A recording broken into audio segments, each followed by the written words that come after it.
राष्ट्रीय लोक जनशक्ति party RLJP की महत्वपूर्ण इकाई जनशक्ति मजदूर सभा का विस्तार लगातार जारी है। पार्टी ने संगठन को मजबूत करने के उद्देश्य से कई महत्वपूर्ण नियुक्तियां की हैं, जिसका सीधा असर आगामी दिल्ली नगर निगम चुनाव और बिहार की राजनीति पर पड़ना तय है।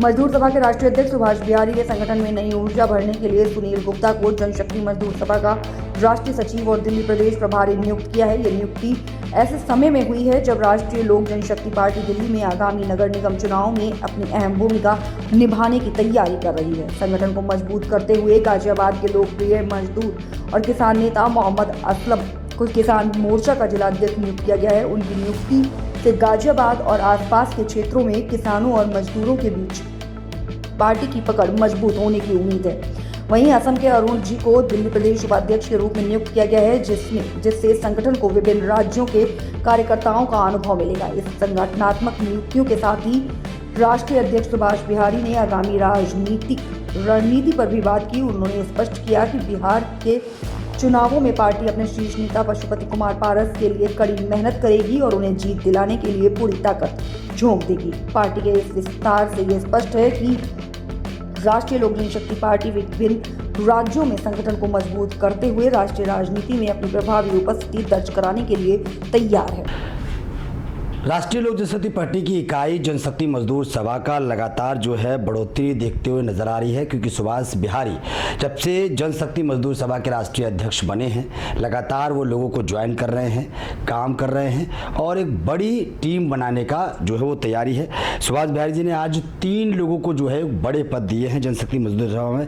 किसको क्या पद मिला है बातचीत करेंगे। सर, किसको क्या बनाया गया है आज पर? देखिए, हमारे बाईं ओर हमारे बड़े भाई के रूप में बहुत पुराने साथी हैं और निश्चित रूप से बहुत सामाजिक ज्ञान और सुलझे हुए व्यक्ति हैं सुनील गुप्ता जी, जिनको हमने राष्ट्रीय सचिव के रूप में और दिल्ली प्रदेश प्रभारी के रूप में नियुक्त किया है, क्योंकि दिल्ली को एक बहुत बड़ा लक्ष्य के साथ हम लोग देख रहे हैं और 2027 का जो नगर निगम का चुनाव होगा उसमें राष्ट्रीय लोक जनशक्ति पार्टी और जनशक्ति मजदूर सभा इकाई की एक अहम भूमिका हो। उस भूमिका की रणनीति कैसे बने, इसके लिए तमाम साथियों को ऐसे विचारधारा को जोड़ा जा रहा है ताकि हम एक बड़ी लड़ाई लड़ने में कामयाब हों। यह एक कामयाब कोशिश के तहत हमने सुनील गुप्ता जी को राष्ट्रीय सचिव और दिल्ली प्रदेश का प्रभारी के रूप में नियुक्त किया है।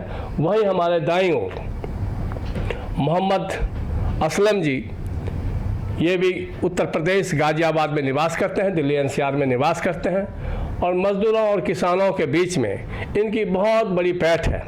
तो किसान मोर्चा में, क्योंकि किसानों की भी जमात को बढ़ाना है, किसानों को भी अधिकार को लेकर के हमने एक मजबूती से आवाज़ को बुलंद करना है, तो मोहम्मद असलम भाई को भी जिला गाजियाबाद उत्तर प्रदेश का किसान मोर्चा से जिला अध्यक्ष नियुक्त किया है।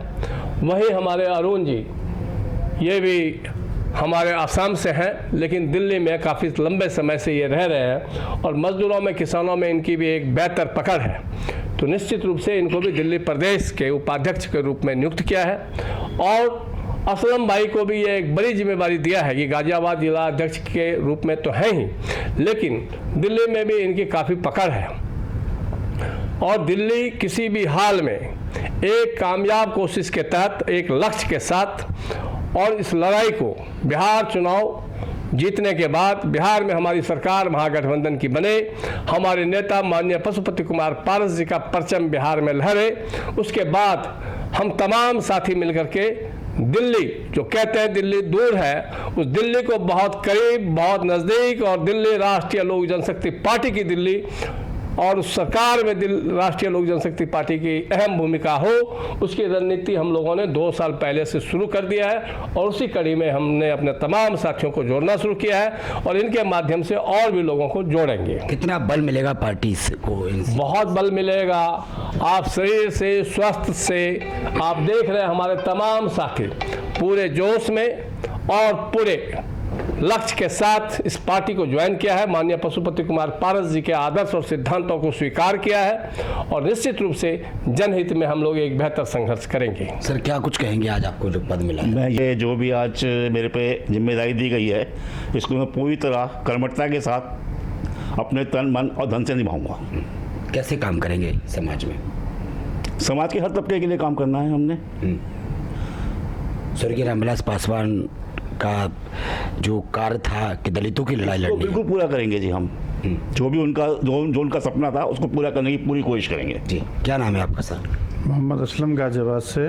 क्या कुछ कहेंगे जो पद आपको मिला है जिलाध्यक्ष? जो पद दिया गया है अभी माननीय अध्यक्ष जी ने दिया है, सुभाष जी ने, जो उन्होंने बोला है उसके तहत आला कमान के जो अध्यक्ष की तरफ में काम करने के निर्देश हों उसी हिसाब से काम किया जाएगा। जी, क्या कुछ कहेंगे? असम के रहने वाले हैं आप, इधर रहते हैं? दिल्ली में ही रह रहे हैं अभी तो। हम पहले थे आसाम के। जो पार्टी जो सुभाष जी ने मुझे पद दिया है उसको समझ के जो भी मजदूर यूनियन है और अपने किसान भाई लोग हैं उनके साथ बैठ के जो भी उनकी रुकावटें हैं उनको पूरा करने की पूरी कोशिश करेंगे पार्टी के साथ मिलके, हम सब मिलके। चलिए, तो देखा आपने किस तरीके से तमाम लोगों ने बातचीत की है कि मजदूरों की जो है वो लड़ाई हम लड़ेंगे और उनको न्याय दिलाने का काम करेंगे। सरकार की जो योजनाएं हैं, किसानों की जो योजनाएं मिलेंगी उनको भी उन तक पहुंचाने का काम करेंगे। इस तरीके की जो है तैयारी राष्ट्रीय लोक जनशक्ति पार्टी की इकाई जनशक्ति मजदूर सभा की तरफ से किया गया है। तीनों लोगों को पद दिए गए हैं, किसी को जिलाध्यक्ष बनाया गया है तो किसी को दिल्ली का प्रदेश अध्यक्ष बनाया गया है। और ये कमान जो तैयार हो रही है बनके, ये आगामी दिल्ली में निगम के चुनाव को लेकर जो है वो मजबूती खड़ी की जा रही है, मजबूती तैयारियां की जा रही है। खासकर बिहार के जो चुनाव चल रहे हैं उसको लेकर भी जनशक्ति मजदूर सभा के राष्ट्रीय अध्यक्ष सुभाष बिहारी लगातार अपनी इस टीम के साथ मिलकर काम करेंगे। कैमरामैन बच्चन के साथ ब्रजेश कुमार, दिल्ली।